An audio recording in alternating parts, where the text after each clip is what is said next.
Sherlock Holmes. The Disappearance of Lady Frances Carfax. By Arthur Conan Doyle.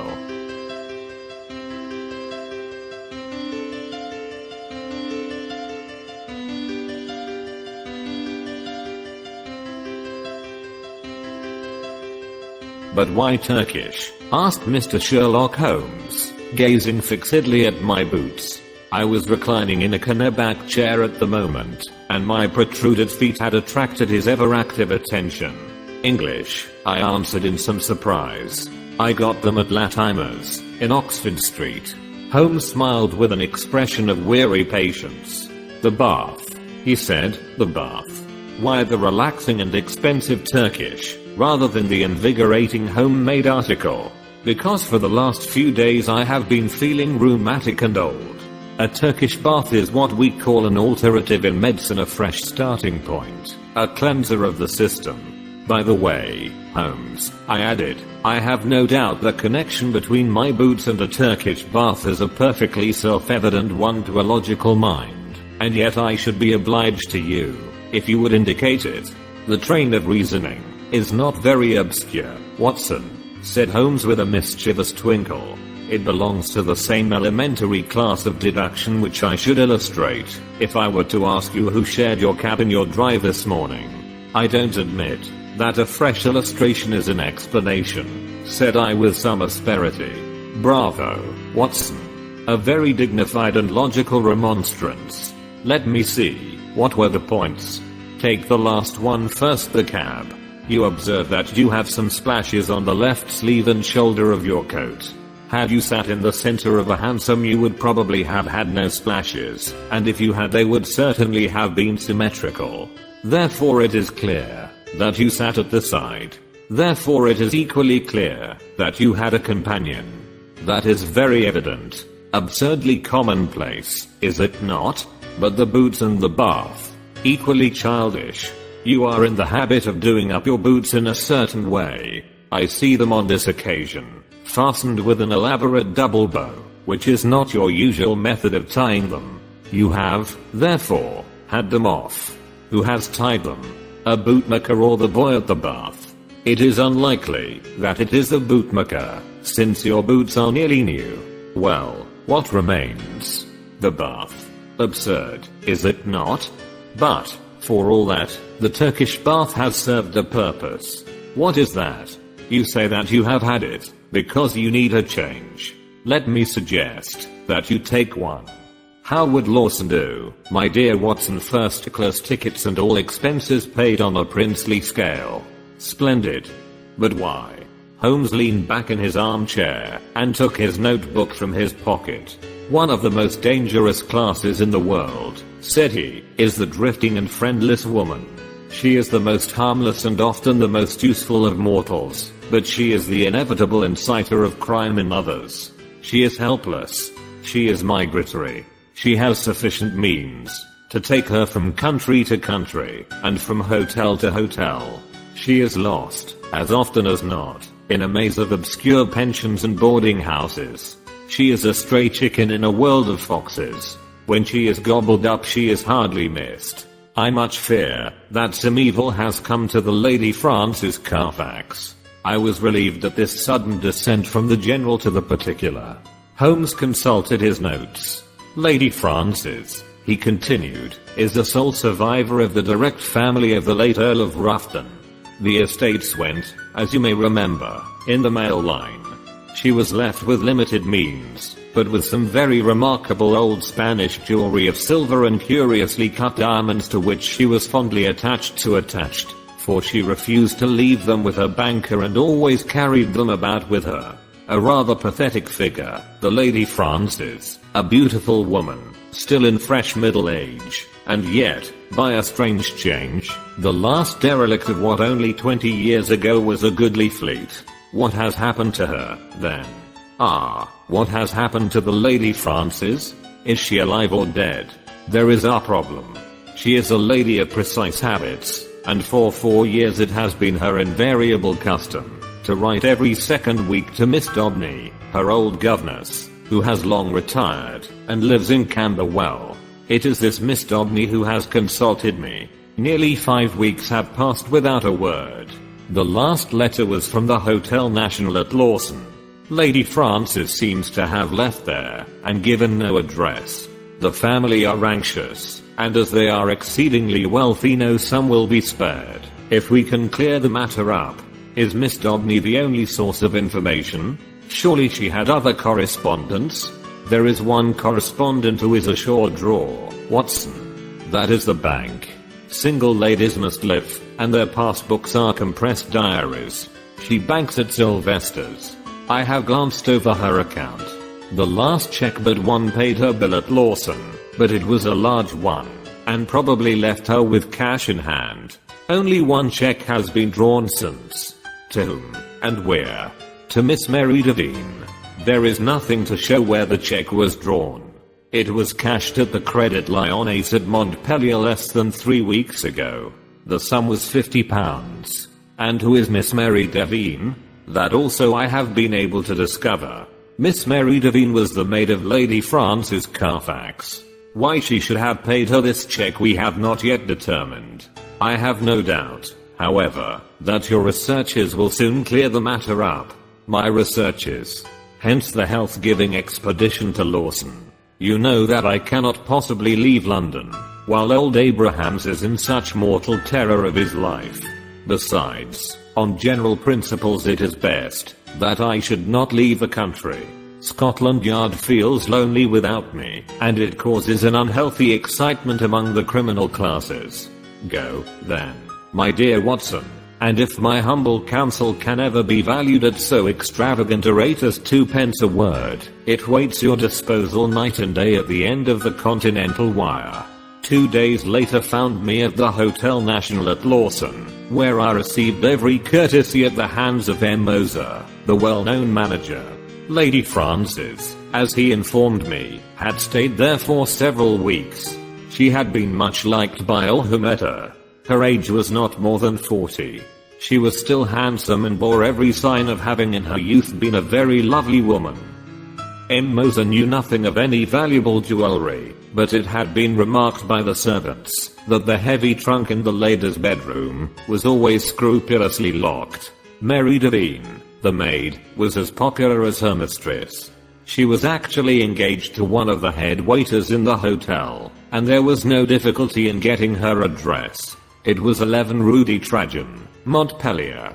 All this I jotted down, and felt that Holmes himself could not have been more adroit in collecting his facts. Only one corner still remained in the shadow. No light which I possessed could clear up the cause for the lady's sudden departure. She was very happy at Lawson. There was every reason to believe that she intended to remain for the season in her luxurious rooms overlooking the lake. And yet she had left at a single day's notice, which involved her in the useless payment of a week's rent. Only Jules Vibert, the lover of the maid, had any suggestion to offer. He connected the sudden departure with a visit to the hotel a day or two before of a tall, dark, bearded man. "Un sauvage, un veritable sauvage," cried Jules Vibert. The man had rooms somewhere in the town. He had been seen talking earnestly to Madame on the promenade by the lake. Then he had called. She had refused to see him. He was English, but of his name there was no record. Madame had left the place immediately afterwards. Jules Vibert, and, what was of more importance, Jules Vibert's sweetheart, thought that this call and the departure were cause and effect. Only one thing Jules would not discuss. That was a reason why Mary had left her mistress. Of that he could or would say nothing. If I wished to know, I must go to Montpellier and ask her. So ended the first chapter of my inquiry. The second was devoted to the place which Lady Frances Carfax had sought when she left Lawson. Concerning this there had been some secrecy, which confirmed the idea that she had gone with the intention of throwing someone off her track. Otherwise why should not her luggage have been openly labeled forbidden? Both she and it reached the Rhenish Spa by some circuitous route. This much I gathered from the manager of Cook's local office. So to Baden I went, after dispatching to Holmes an account of all my proceedings, and receiving in reply a telegram of half-humorous commendation. At Baden the track was not difficult to follow. Lady Frances had stayed at the English-Hof for a fortnight. While there she had made the acquaintance of a Dr. Schlesinger and his wife, a missionary from South America. Like most lonely ladies, Lady Frances found her comfort and occupation in religion. Dr. Schlesinger's remarkable personality, his wholehearted devotion, and the fact that he was recovering from a disease contracted in the exercise of his apostolic duties affected her deeply. She had helped Mrs. Schlesinger in the nursing of the convalescent saint. He spent his day, as the manager described it to me, upon a lungature on the veranda, with an attendant lady upon either side of him. He was preparing a map of the Holy Land, with special reference to the kingdom of the Midianites, upon which he was writing a monograph. Finally, having improved much in health, he and his wife had returned to London, and Lady Frances had started thither in their company. This was just 3 weeks before, and the manager had heard nothing since.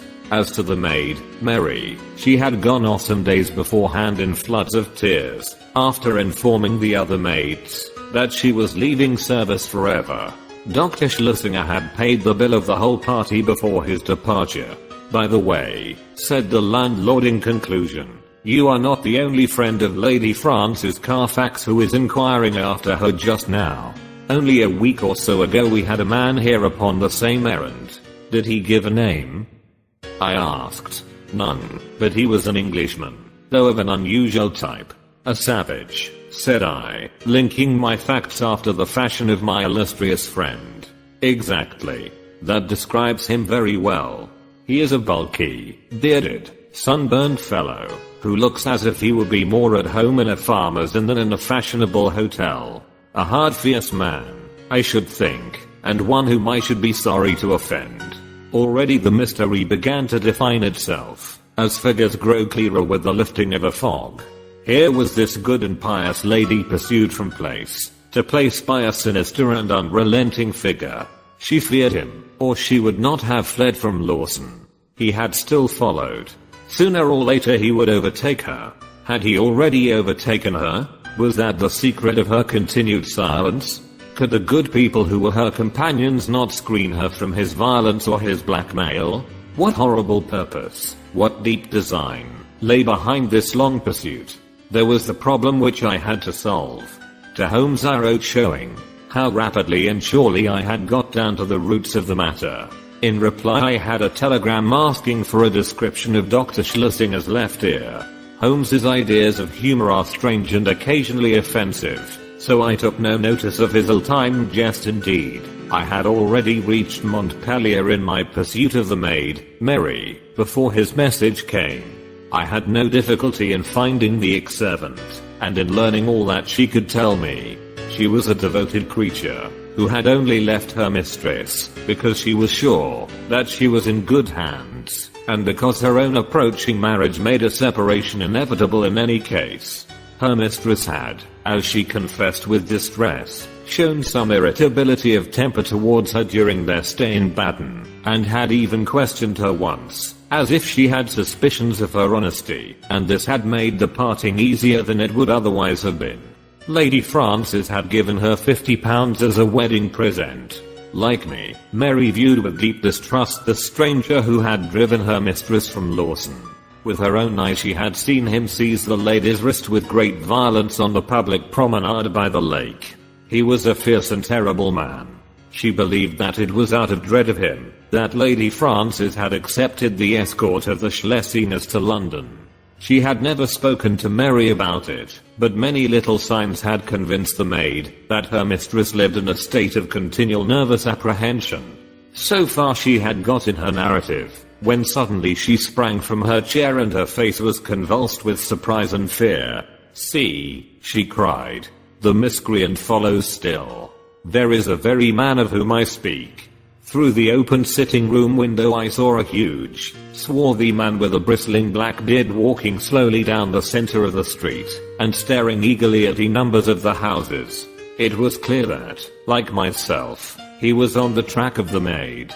Acting upon the impulse of the moment, I rushed out and accosted him. "You are an Englishman," I said. "What if I am?" he asked with a most villainous scowl. May I ask what your name is? No, you may not, said he with decision.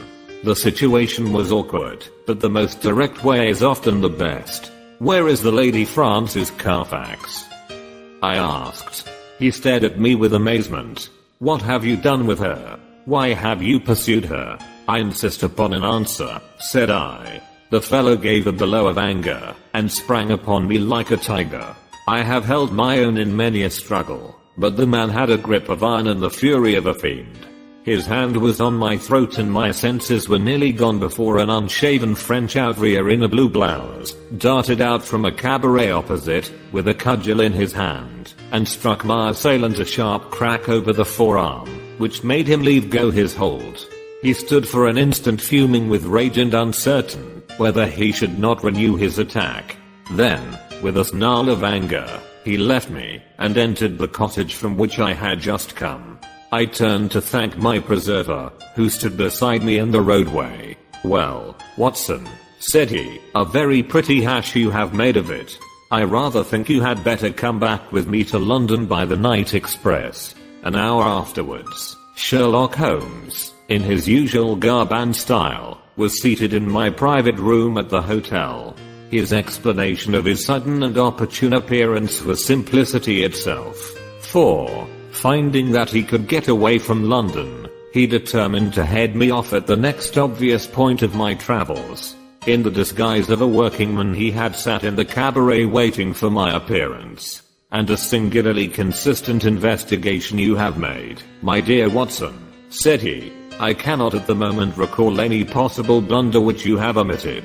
The total effect of your proceeding has been to give the alarm everywhere, and yet to discover nothing. Perhaps you would have done no better, I answered bitterly. There is no backquote perhaps about it. I have done better. Here is the Hon. Philip Green, who is a fellow lodger with you in this hotel, and we may find him the starting point for a more successful investigation. A card had come up on a salver, and it was followed by the same bearded ruffian who had attacked me in the street. He started when he saw me. What is this, Mr. Holmes? He asked. I have your note and I have come. But what has this man to do with the matter? This is my old friend and associate, Dr. Watson, who is helping us in this affair. The stranger held out a huge, sunburned hand, with a few words of apology. I hope I didn't harm you.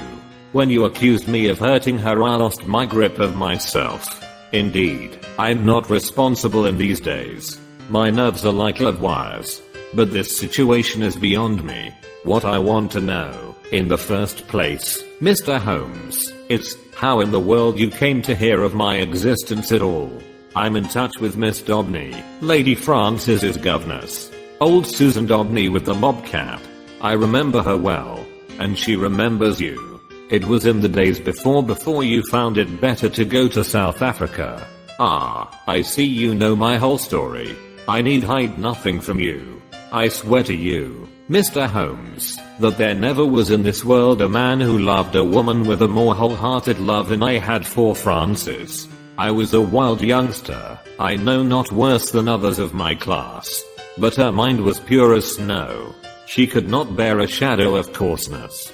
So, when she came to hear of things that I had done, she would have no more to say to me. And yet she loved me, that is the wonder of it, loved me well enough to remain single all her sainted days, just for my sake alone.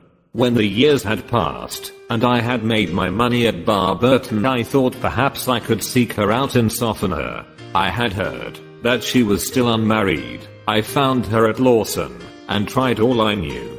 She weakened, I think, but her will was strong, and when next I called she had left the town. I traced her to Baden, and then after a time heard that her maid was here. I'm a rough fellow, fresh from a rough life, and when Dr. Watson spoke to me as he did, I lost hold of myself for a moment. But for God's sake tell me what has become of the Lady Frances. That is for us to find out, said Sherlock Holmes with peculiar gravity. What is your London address, Mr. Green? The Langham Hotel will find me. Then may I recommend that you return there and be on hand in case I should want you? I have no desire to encourage false hopes, but you may rest assured that all that can be done will be done for the safety of Lady Frances. I can say no more for the instant. I will leave you this card so that you may be able to keep in touch with us. Now, Watson, if you will pack your bag, I will cable to Mrs. Hudson to make one of her best efforts for 2 hungry travelers at 7:30 tomorrow. A telegram was awaiting us when we reached our Baker Street rooms, which Holmes read with an exclamation of interest and threw across to me. Jagged or torn was the message, and the place of origin, Baton. What is this? I asked. It is everything, Holmes answered. You may remember my seemingly irrelevant question as to this clerical gentleman's left ear. You did not answer it. I had left Baton and could not inquire. Exactly. For this reason I sent a duplicate to the manager of the English half, whose answer lies here. What does it show? It shows, my dear Watson, that we are dealing with an exceptionally astute and dangerous man. The Reverend Dr. Schlesinger, missionary from South America, is none other than Holy Peter's, one of the most unscrupulous rascals that Australia has ever evolved, and for a young country it has turned out some very finished types. His particular specialty is the beguiling of lonely ladies by playing upon their religious feelings, and his so-called wife, an English woman named Fraser, is a worthy helpmate. The nature of his tactics suggested his identity to me, and this physical peculiarity, he was badly bitten in a saloon fight at Adelaide in '89, confirmed my suspicion. This poor lady is in the hands of a most infernal couple, who will stick at nothing, Watson. That she is already dead is a very likely supposition. If not, she is undoubtedly in some sort of confinement and unable to write to Miss Dobney or her other friends. It is always possible that she never reached London, or that she has passed through it, but the former is improbable, as, with their system of registration, it is not easy for foreigners to play tricks with the Continental Police, and the latter is also unlikely, as these rouges could not hope to find any other place where it would be as easy to keep a person under restraint. All my instincts tell me that she is in London, but as we have at present no possible means of telling where, we can only take the obvious steps, eat our dinner, and possess our souls in patience. Later in the evening I will stroll down and have a word with friend Lestrade at Scotland Yard. But neither the official police nor Holmes's own small, but very efficient organization suffice to clear away the mystery.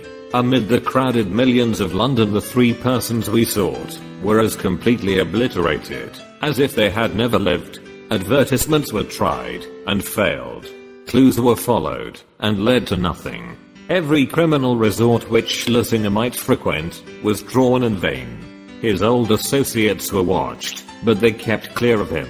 And then suddenly, after a week of helpless suspense, there came a flash of light. A silver and brilliant pendant of old Spanish design had been pawned at Ovington's, in Westminster Road. The pawner was a large, clean-shaven man of clerical appearance. His name and address were demonstrably false. The ear had escaped notice, but the description was surely that of Schlesinger. 3 times had our bearded friend from the Langham called for news, the 3rd time within an hour of this fresh development. His clothes were getting looser on his great body. He seemed to be wilting away in his anxiety. "If you will only give me something to do," was his constant wail. At last Holmes could oblige him. "He has begun to pawn the jewels. We should get him now. But does this mean that any harm has befallen the Lady Frances?" Holmes shook his head very gravely. "Supposing that they have held her prisoner up to now, it is clear that they cannot let her loose without their own destruction. We must prepare for the worst. What can I do? These people do not know you by sight." "No. It is possible that he will go to some other pawnbroker in the future. In that case, we must begin again. On the other hand, he has had a fair price, and no questions asked, so if he is in need of ready money he will probably come back to Bovington's. I will give you a note to them, and they will let you wait in the shop. If the fellow comes you will follow him home. But no indiscretion. And, above all, no violence. I put you on your honor that you will take no step without my knowledge and consent. For 2 days on. Philip Green. He was, I may mention, the son of the famous admiral of that name who commanded the Sea of Azov fleet in the Crimean War, brought us no news. On the evening of the 3rd he rushed into our sitting room, pale, trembling, with every muscle of his powerful frame quivering with excitement. "We have him. We have him," he cried. He was incoherent in his agitation. Holmes soothed him with a few words, and thrust him into an armchair. "Come, now, give us the order of events," said he. "She came only an hour ago. It was the wife, this time, but the pendant she brought was the fellow of the other. She is a tall, pale woman, with ferret eyes." "That is the lady," said Holmes. "She left the office and I followed her. She walked up the Kennington Road, and I kept behind her. Presently she went into a shop." "Mr. Holmes, it was an undertaker's." My companion started. "Well?" he asked in that vibrant voice which told of the fiery soul behind the cold grey face. "She was talking to the woman behind the counter. I entered as well. It is late, I heard her say, or words to that effect. The woman was excusing herself. It should be there before now," she answered. It took longer, being out of the ordinary. They both stopped and looked at me, so I asked some questions, and then left the shop. "You did excellently well. What happened next?" "The woman came out, but I had hid myself in a doorway. Her suspicions had been aroused, I think, for she looked round her. Then she called a cab and got in. I was lucky enough to get another, and so to follow her. She got down at last at number 36, Pulteney Square, Brixton. I drove past, left my cab at the corner of the square, and watched the house." "Did you see anyone?" "The windows were all in darkness save one on the lower floor. The blind was down, and I could not see in. I was standing there, wondering what I should do next, when a covered van drove up with 2 men in it. They descended, took something out of the van, and carried it up the steps to the hall door." "Mr. Holmes, it was a coffin." "Ah." For an instant I was on the point of rushing in. The door had been opened to admit the men and their burden. It was the woman who had opened it. But as I stood there she caught a glimpse of me, and I think that she recognized me. I saw her start, and she hastily closed the door. I remembered my promise to you, and here I am." "You have done excellent work," said Holmes, scribbling a few words upon a half sheet of paper. "We can do nothing legal without a warrant, and you can serve the cause best by taking this note down to the authorities and getting one. There may be some difficulty, but I should think that the sale of the jewelry should be sufficient. Lestrade will see to all details. But they may murder her in the meanwhile. What could the coffin mean? And for whom could it be but for her? We will do all that can be done, Mr. Green. Not a moment will be lost. Leave it in our hands. Now Watson," he added as our client hurried away, "he will set the regular forces on the move. We are, as usual, the irregulars, and we must take our own line of action. The situation strikes me as so desperate that the most extreme measures are justified. Not a moment is to be lost in getting to Pulteney Square. Let us try to reconstruct the situation," said he as we drove swiftly past the Houses of Parliament and over Westminster Bridge. "These villains have coaxed this unhappy lady to London, after first alienating her from her faithful maid. If she has written any letters they have been intercepted. Through some confederate they have engaged a furnished house. Once inside it, they have made her a prisoner, and they have become possessed of the valuable jewelry which has been their object from the first. Already they have begun to sell part of it, which seems safe enough to them, since they have no reason to think that anyone is interested in the lady's fate. When she is released she will, of course, denounce them. Therefore, she must not be released. But they cannot keep her under lock and key forever. So murder is their only solution. That seems very clear." Now we will take another line of reasoning. When you follow two separate chains of thought, Watson, you will find some point of intersection which should approximate to the truth. We will start now, not from the lady, but from the coffin and argue backward. That incident proves, I fear, beyond all doubt, that the lady is dead. It points also to an orthodox burial with proper accompaniment of medical certificate and official sanction. Had the lady been obviously murdered, they would have buried her in a hole in the back garden. But here all is open and regular. What does this mean? Surely that they have done her to death in some way, which has deceived the doctor, and simulated a natural end poisoning, perhaps. And yet how strange, that they should ever let a doctor approach her, unless he were a Confederate, which is hardly a credible proposition. Could they have forged a medical certificate? Dangerous, Watson. Very dangerous. No, I hardly see them doing that. Pull up, cabby. This is evidently the undertakers, for we have just passed the pawnbrokers. Would go in, Watson. Your appearance inspires confidence. Ask what hour the Pulteney Square funeral takes place tomorrow. The woman in the shop answered me without hesitation that it was to be at 8 o'clock in the morning. You see, Watson, no mystery, everything above board. In some way the legal forms have undoubtedly been complied with, and they think that they have little to fear. Well, there's nothing for it now but a direct frontal attack. Are you armed, my stick? Well, we shall be strong enough.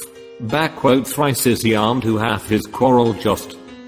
We simply can't afford to wait for the police or to keep within the four corners of the law. You can drive off, cabby. Now, Watson, we'll just take our luck together, as we have occasionally in the past. He had rung loudly at the door of a great dark house in the center of Pulteney Square. It was opened immediately, and the figure of a tall woman was outlined against the dim-lit hall. Well, what do you want? She asked sharply, peering at us through the darkness. I want to speak to Dr. Schlesinger, said Holmes. There is no such person here, she answered, and tried to close the door, but Holmes had jammed it with his foot. Well, I want to see the man who lives here, whatever he may call himself, said Holmes firmly. She hesitated. Then she threw open the door. Well, come in, said she. My husband is not afraid to face any man in the world. She closed the door behind us and showed us into a sitting room on the right side of the hall, turning up the gas as she left us. Mr. Peters will be with you in an instant, she said. Her words were literally true, for we had hardly time to look around the dusty and moth-eaten apartment in which we found ourselves before the door opened, and a big clean-shaven bald-headed man stepped lightly into the room. He had a large red face, with pendulous cheeks, and a general air of superficial benevolence which was marred by a cruel vicious mouth. There is surely some mistake here, gentlemen, he said in an unctuous make-everything-easy voice. I fancy that you have been misdirected. Possibly if you tried farther down the street.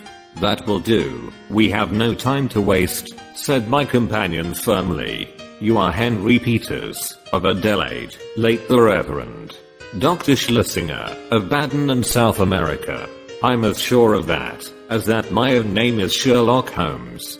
Peters, as I will now call him, started and stared hard at his formidable pursuer. I guess your name does not frighten me, Mr. Holmes, said he coolly. When a man's conscience is easy you can't rattle him. What is your business in my house?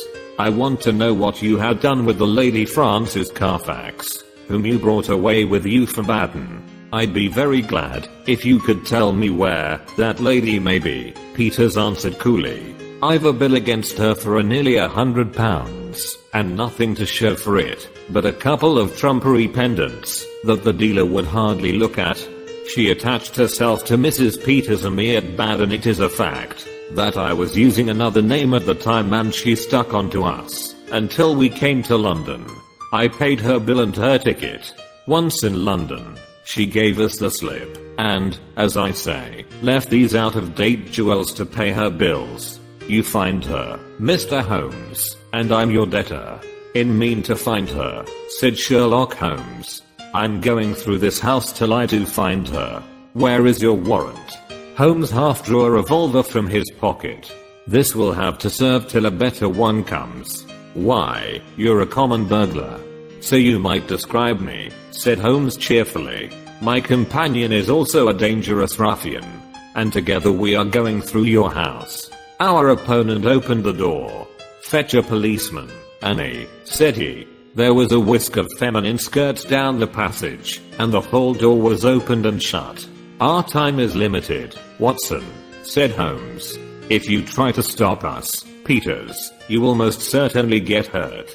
Where is that coffin which was brought into your house? What do you want with the coffin? It is in use. There is a body in it. I must see the body. Never with my consent. Then without it. With a quick movement Holmes pushed the fellow to one side and passed into the hall. A door half opened stood immediately before us. We entered. It was the dining room. On the table, under a half-lit chandelier, the coffin was lying. Holmes turned up the gas and raised the lid. Deep down in the recesses of the coffin lay an emaciated figure. The glare from the lights above beat down upon an aged and withered face. By no possible process of cruelty, starvation, or disease could this worn-out wreck be the still beautiful Lady Frances. Holmes's face showed his amazement, and also his relief. Thank God, he muttered. It's someone else. Ah, you've blundered badly for once, Mr. Sherlock Holmes, said Peters, who had followed us into the room. Who is the dead woman? Well, if you really must know, she is an old nurse of my wife's, Rose Spender by name, whom we found in the Brixton Workhouse Infirmary.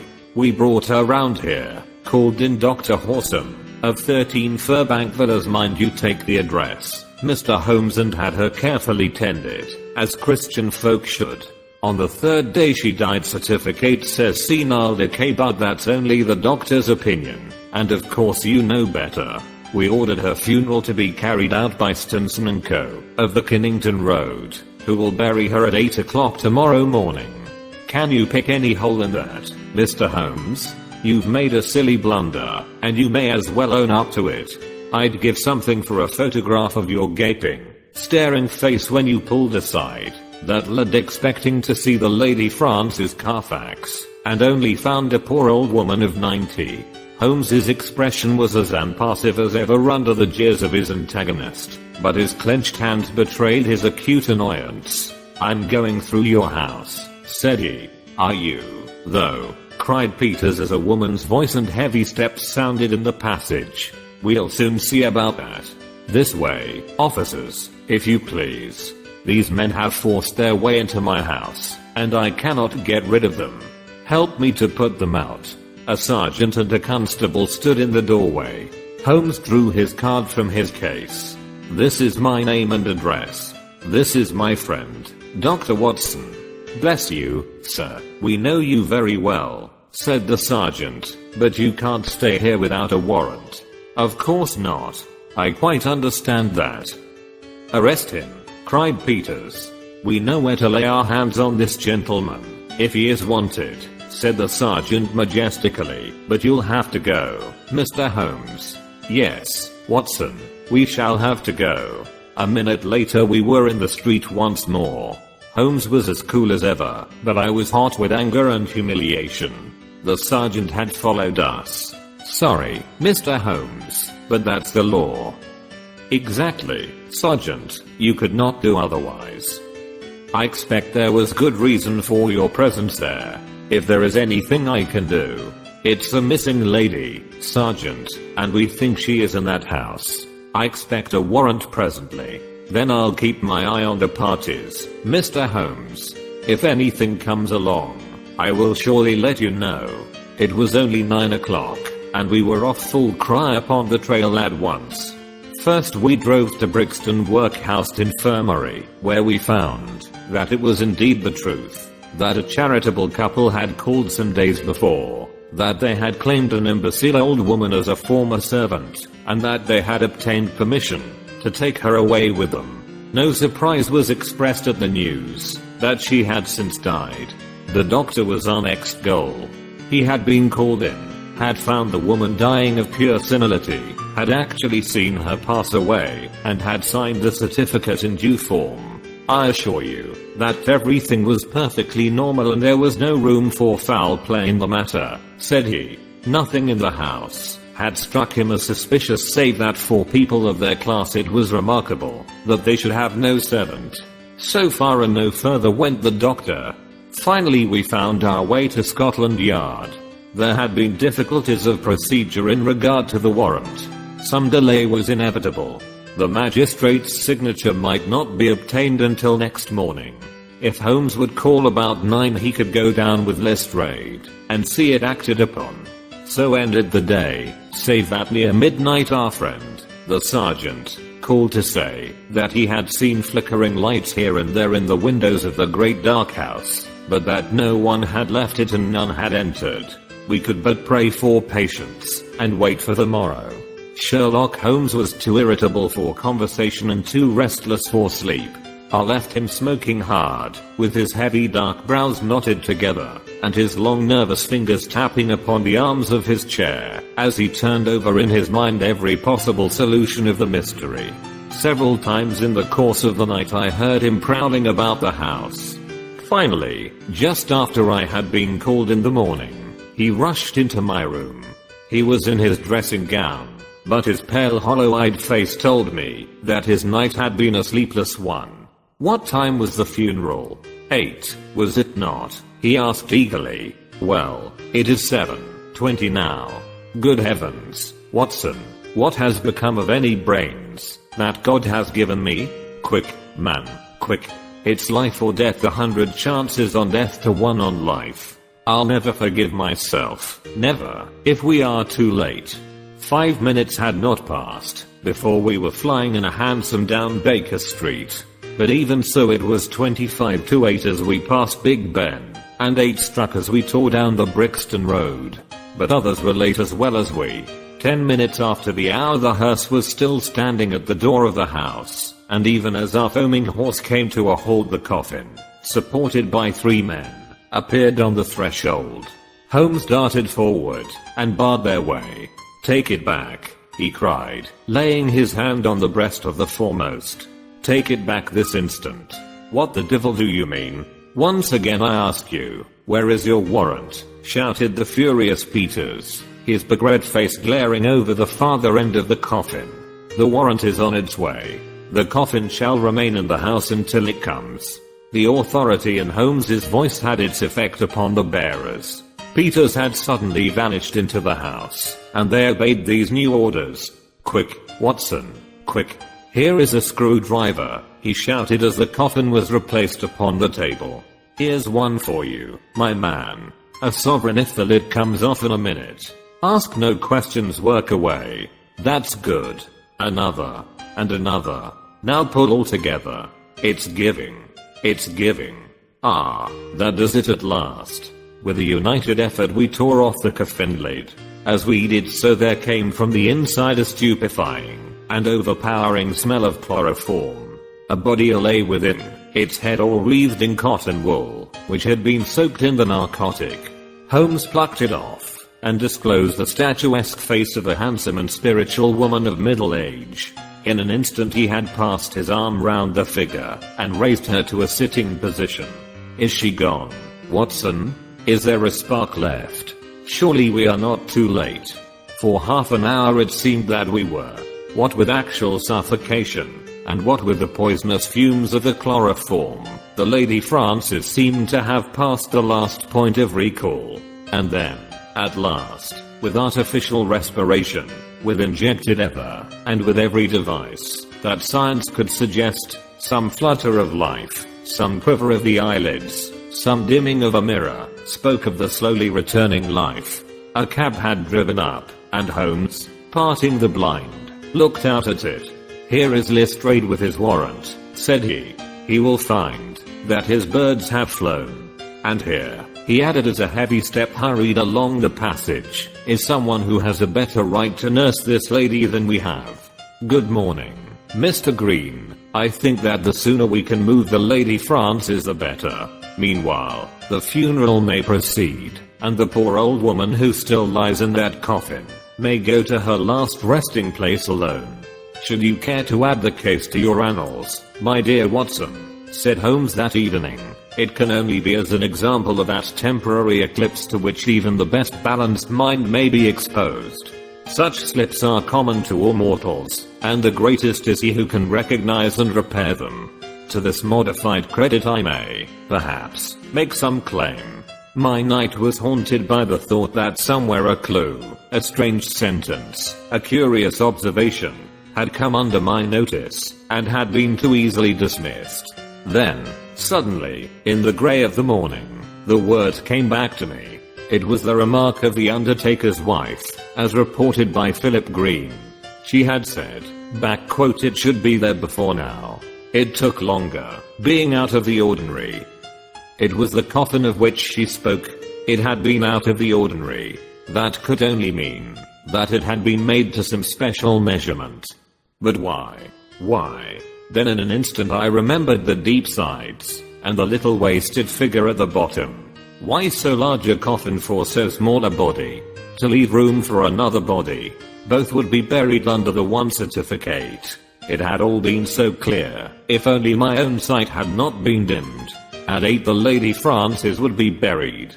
Our one chance was to stop the coffin before it left the house. It was a desperate chance that we might find her alive, but it was a chance, as the results showed. These people had never, to my knowledge, done a murder. They might shrink from actual violence at the last. They could bury her with no sign of how she met her end, and even if she were exhumed there was a chance for them. I hope that such considerations might prevail with them. You can reconstruct the scene well enough. You saw the horrible den upstairs, where the poor lady had been kept so long.